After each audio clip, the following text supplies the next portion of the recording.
Hello നമസ്കാരം. നിങ്ങൾ Facebook ഉപയോഗിക്കുന്നവരാണോ? അപ്പോൾ ഉപയോഗിക്കുന്ന ഫേസ്ബുക്കിലെ ഡേറ്റാസ് നമ്മൾ ഉപയോഗിക്കുമ്പോൾ നിങ്ങൾ ഡെയിലി 1 GB അല്ലെങ്കിൽ 2 GB ആയിരിക്കും കിട്ടുന്നത്. അപ്പോൾ നിങ്ങളുടെ ഫേസ്ബുക്കിലെ വീഡിയോസൊക്കെ കണ്ടു കഴിയുമ്പോഴത്തേക്ക് ആ ഡേറ്റ പെട്ടെന്ന് അങ്ങ് തീരും. ആ തീരുന്നത് നിങ്ങൾ കാണുന്ന ഈ വീഡിയോയുടെ ക്വാളിറ്റിയും അല്ലെങ്കിൽ ഓട്ടോ പ്ലേ ഒക്കെ ഓണായി കിടക്കുന്നത് കൊണ്ടായിരിക്കാം. അപ്പോൾ നിങ്ങളുടെ ഫേസ്ബുക്ക് എടുക്കുക, സെറ്റിങ്സ് എടുക്കുക, അതിനുശേഷം സെറ്റിങ്സ് എടുക്കുക, അതിനുശേഷം താപ്പോട്ട് വന്നതിന് ശേഷം മീഡിയ എടുക്കുക. മീഡിയ എടുത്തതിന് ശേഷം നിങ്ങൾ ഡേറ്റ സേവർ കൊടുക്കുക. അതിനുശേഷം ഈ ഓട്ടോ പ്ലേ എന്നൊരു ഓപ്ഷൻ ഉണ്ട്. അത് നിങ്ങൾ നെവർ ഓട്ടോ പ്ലേ വീഡിയോസ് എടുക്കുക. ഇത് കൊടുത്തു കഴിഞ്ഞാൽ നിങ്ങൾ ഫേസ്ബുക്ക് ഓൺ ചെയ്യുമ്പോഴേ ആവശ്യമില്ലാത്ത വീഡിയോസൊക്കെ പ്ലേ ആയിക്കൊണ്ടിരിക്കും. നിങ്ങളുടെ ഡേറ്റ വേസ്റ്റ് ആവുകയും ചെയ്യും. അപ്പോൾ നെവർ ഓട്ടോ പ്ലേ കൊടുത്തു കഴിഞ്ഞാൽ നിങ്ങളുടെ ഫേസ്ബുക്കിൽ നിങ്ങൾ പ്ലേ ചെയ്യാതെ ഒരു വീഡിയോയും പ്ലേ ആവത്തില്ല.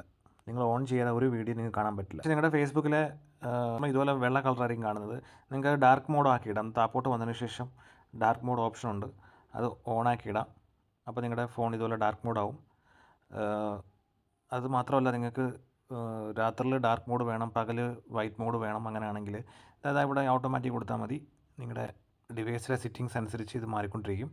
ഇവിടെ മറ്റൊരു ഓപ്ഷൻ ഉണ്ട്, ആക്റ്റീവ് സ്റ്റാറ്റസ് ഉണ്ട്. അത് നിങ്ങൾ ഓൺ ആക്കിയിട്ട് കഴിഞ്ഞാൽ നിങ്ങൾ ഓൺലൈനിൽ വന്ന് കഴിഞ്ഞാൽ മറ്റുള്ളവർക്ക് കാണാൻ പറ്റും നിങ്ങൾ ഓൺലൈനിലുണ്ടെന്ന്. അത് ഓഫ് ചെയ്തിട്ട് കഴിഞ്ഞാൽ നിങ്ങൾ ഫേസ്ബുക്കിൽ വന്നാൽ മറ്റുള്ളവർക്ക് അറിയാൻ പറ്റില്ല. ഞാനിപ്പോൾ എനേബിൾ ആക്കിയിട്ടിട്ടുണ്ട്. അപ്പോൾ നിങ്ങൾക്കിത് ഓഫ് ചെയ്ത് കഴിഞ്ഞാൽ നിങ്ങൾ ഫേസ്ബുക്കിൽ ഓൺലൈനിലുണ്ട് എന്ന് മറ്റുള്ളവർക്ക് അറിയാൻ പറ്റില്ല.